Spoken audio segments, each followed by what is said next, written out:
हाम्रो लाइफमा के छैन भन्ने कुरामा फोकस गर्दा गर्दा चाहिँ हाम्रो लाइफमा चाहिँ के छ भन्ने कुरा चाहिँ हामी समटाइम्स भुलि पठाउँदो रहेछौँ।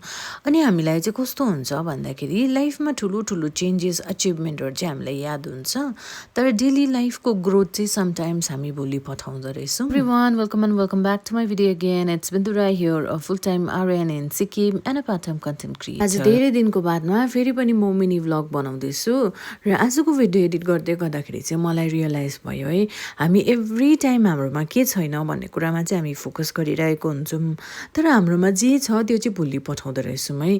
For example, I really wanted to be a nurse है। एक समय थियो जहाँ चाहिँ म दुःख गर्थेँ, प्रार्थना गर्थेँ, पढ्थेँ नर्स हुनुको लागि। एन्ड फाइनली म चाहिँ अहिले नर्स भइसकेको छु अनि मेरो डेली लाइफै भनेको नर्सको जिन्दगी जिरहेको छु है। ड्युटी जानु आउनु है, मेरो एभ्री टाइमको कामै त्यही भइरहेको हुन्छ। जे कुरा हाम्रोमा छ त्यो कुरामा थ्याङ्कफुल हुनु अनि त्यो कुरालाई सेलिब्रेट गर्नु चाहिँ धेरैचोटि हामी भुलि पठाउँछौँ है। हामी गनगनिरहेको हुन्छौँ, अनसेटिस्फाइड हुन्छौँ है। एउटा समय थियो जुन चाहिँ समयमा चाहिँ हामीलाई डेस्परेटली त्यो कुरा चाहिएको थियो अनि फाइनली त्यो कुरा आएपछि चाहिँ हामी भुलि पठायौँ है त्यो कुरालाई।